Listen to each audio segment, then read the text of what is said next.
So hey guys, and welcome back to Born Traveller, and welcome to Bucharest in Romania. Okay, let's get started. I flew from Tirana on Monday. It's now actually Thursday. I've not really managed to do much. The weather's been pretty bad and I've had quite a lot to do in terms of work. So this is the first chance I've had to get out and about and have a look around Bucharest. So let's go and have a look around. As you can see, a bit of change in temperature. The fact that 2 weeks ago I was in Saranda and it was 25, 26 degrees. I was in shorts, t-shirt on the beach. Now here, freezing my nuts off. It's 8 degrees here. It really is not that warm. It's bitterly cold.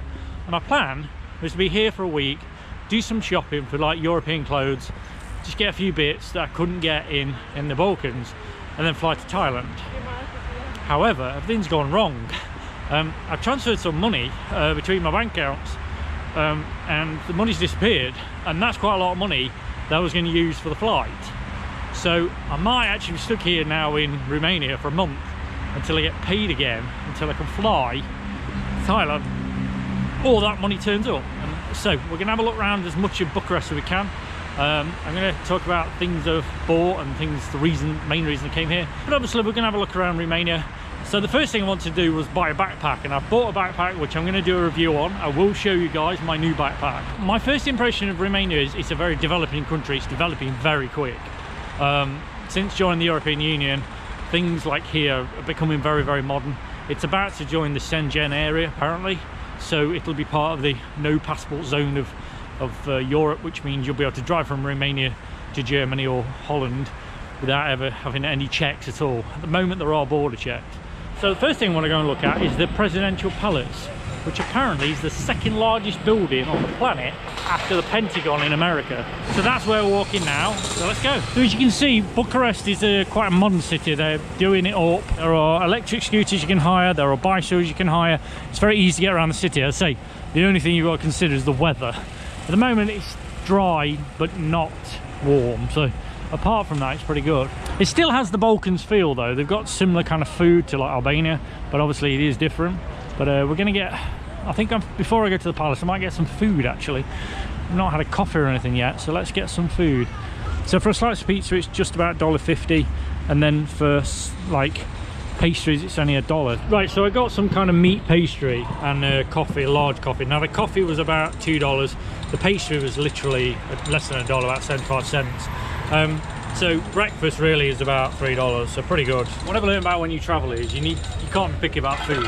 If it looks good and it's cheap, eat it. You know, don't be too picky about it. So we're gonna eat this and then we're gonna walk to the palace and see what it's like.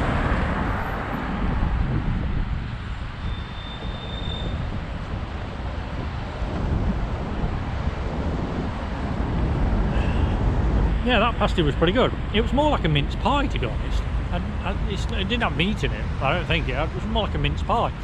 Quite interesting.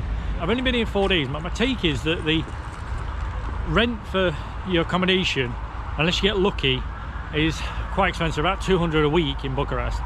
You can get it down to like maybe 130 to 150 around the country, but you're not going to get that like $100 maybe like a week that you found in the Balkans. However, food doesn't seem to be that expensive. Public transport in Bucharest is fantastic. It's very cheap and it's very convenient. So there are swings and roundabouts here. So I don't think really overall so far I'm spending much more money than I was in Albania. Apart from the accommodation, let's say only this week. I did find another place just in case I decide to stay another week that was 130 on booking.com. So it's a bit further out the city, but I've already seen the centre, so I'm not really bothered. Got this massive fountain. It looks like in the summer this is all like obviously this is a water fountain. Absolutely fabulous, man. That would be far in, but unfortunately it's winter, so they've not got it going. I assume because it obviously frost. If it freezes, it'll knacker it. So yeah, obviously they close it down for the winter. Correct me if I'm wrong, but actually technically I'm still in the Balkans. As far as I know, Romania and Bulgaria are classed as the Balkans. I do like the look and feel of this city. You've got these huge like walkways with trees on the side, and they've got quite big roads, good parking, you know. So the design of the city, actually whoever designed it knew what they were doing. The roads are, you know, there's 2 or 3 lanes on the roads, which obviously this is the daytime, but the traffic doesn't look too bad. And you've got these huge walkways obviously where people can cycle, they can walk.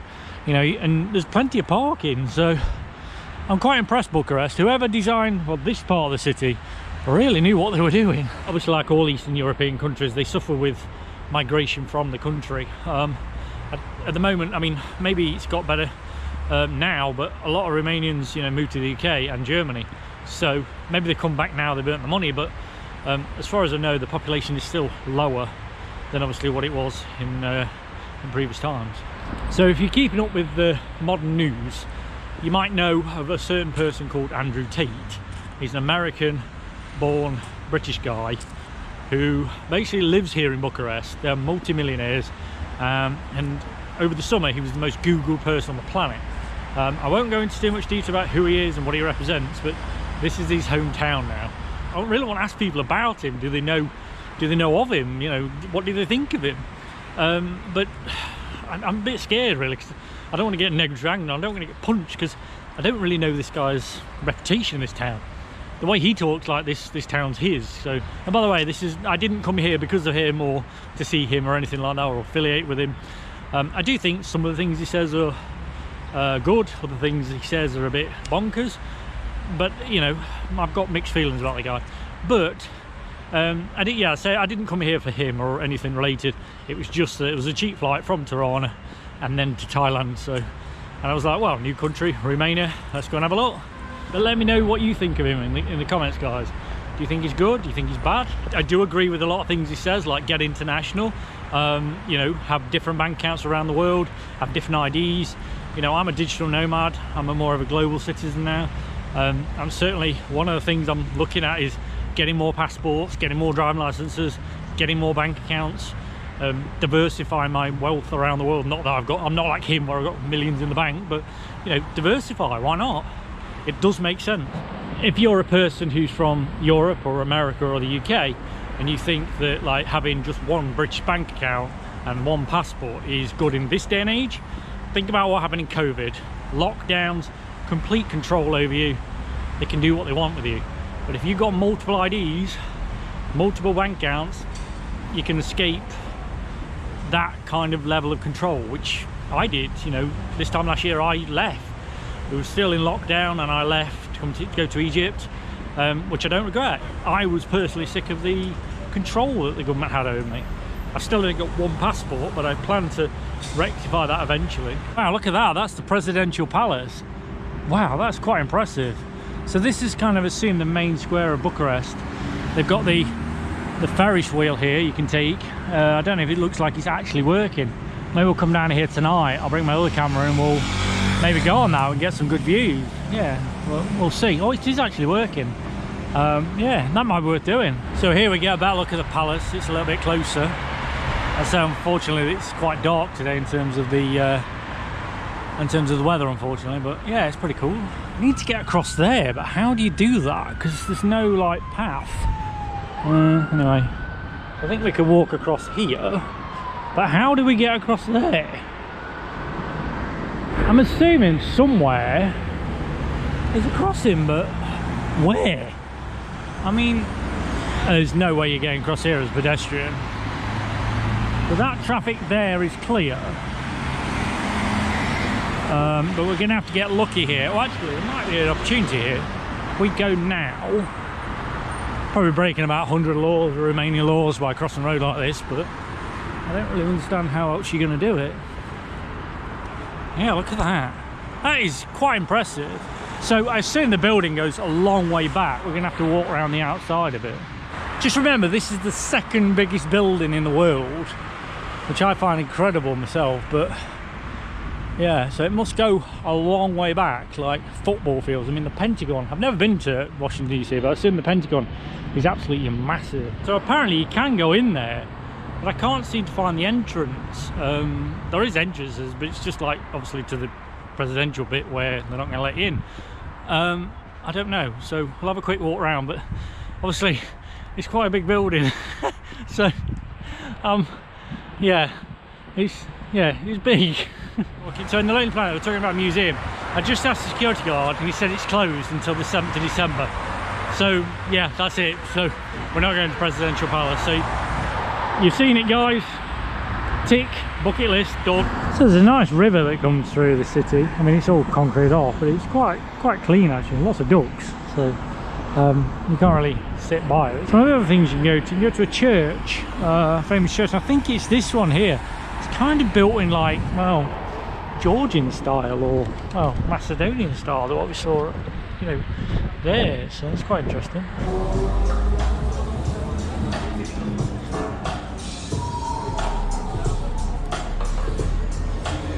When you're looking at the Lonely Planet, this is one of the other sites that they say you should see.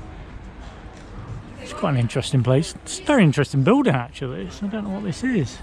It's actually a restaurant now, but very interesting building. Look at the style of it. We saw these. Where did I see these? We saw this somewhere else. We saw this in Mostar. Very similar style what we saw in Mostar. So Romania still has that kind of Balkans feel. It's not. I mean, like I say, I'm not sure if it's in the Balkans or not, but it definitely has the architecture and the history. So, I mean, it's not far. I mean, you know, it's only next to Bulgaria, and then you've got Macedonia. So, this is quite a nice little bit of this. I didn't see this before. This is just off the main square opposite McDonald's. So, some nice cafes and bars and restaurants and stuff. I'm getting hungry actually. I might get some food. Oh, look at this place. Get the party started. Look at this, the party starters, alcohol shop. Wow, that's got a lot of alcohol in it. That kind of shop. There's a lot of old architecture here actually. It's kind of a bit shameless, it's been boarded up, but yeah. So if you can find around this church that I'm about to show you, definitely, probably a place to stop actually. There's a few hotels here as well, so that's pretty good, isn't it, for breakfast? So 18 lek, that's just under $4. That's just under $4. That's pretty good breakfast there. There's a lot to explore here actually. There's some beautiful buildings. I'm saying it's all pedestrianised. There's no cars. It's fantastic. So let me give you a 360 degree.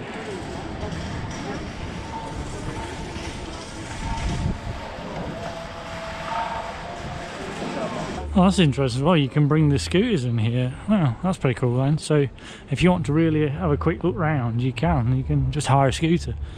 I do feel like Bucharest is a place you could come for a couple of days, and you know, if you're out all day you can enjoy it. I say I work, so one of them, this is this church. I'll put the name up now. It's a very famous church here. It's quite beautiful actually. All the mosaics and stuff. Wow, look at that.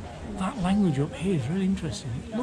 It looks almost like it's a cross between like Arabic and kind of like Hebrew.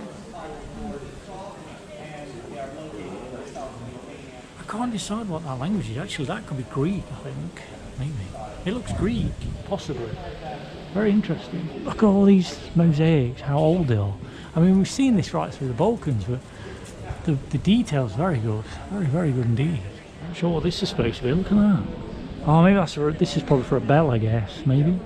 So really recommend coming to find this place, because not only will you find this and have a look round, but also you'll be able to have and see the old town as well. There's a nice little courtyard here that we've got. It's quite cool.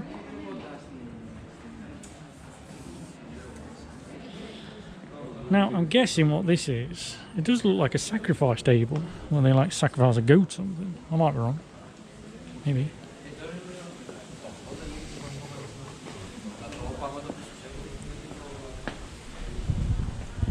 So you don't have to pay to come in here. This language is so strange. I think it's Greek, but I don't know, there's something about it that tells me it's not Greek. Maybe it's just local Romanian language, old Romanian language. It's got the old stones here. Everything's... Wow, there's a lot of old stuff here. It's in really good condition as well. I don't know if these are new or old or... It's really hard to tell. I mean, I won't touch it. We'll see. Wow.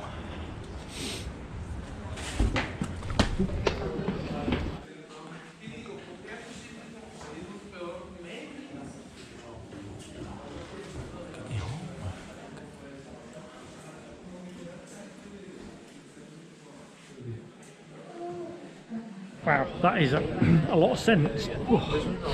Right in your nose. But that's really cool actually. That's really worth looking at. It's very similar to the ones we saw at Ohrid when I went around there. That was pretty cool. So yeah, that's really worth looking around. Very interesting place. Once you find this old town, you realise Bucharest has got a lot of history and a lot of old building actually. Look at this building. I'm not sure what that is, whether it's a government building or I don't know. Very interesting, whatever it is. Oh, it's a bank. Oh, that's a bank. Wow. That's one prestigious bank, isn't it? That's probably the best bank I've ever seen. There's some lovely quirky little alleys, and as I say, there are hotels and stuff down these little alleys, but most of them are bars and stuff. There's this place, this little Paris museum. This is quite cool. I might have a look at that tomorrow if I've got a chance. I actually feel like I'm not really giving this kind of city much of a go, really. I came here for shopping, and I just came and I just made a quick video because when I checked Lonely Planet, there genuinely was not much to see. You know, they don't really pick it up as like this place has all this, but like it's pretty low key. But actually, I think there is a lot to see. And when that cathedral opens and the museum and the the presidential palace opens again, I think this is a really good place to visit. I mean, it's a nice city anyway, but there's a lot of history and there is actually a few things to see. It's just, I don't know why, the Lonely Planet just doesn't seem to appreciate it. Okay guys, I'm now in Bulgaria. That's it for this video. I hope you enjoyed it. Please remember to subscribe to the channel, turn on the notification button, and I'll see you next time.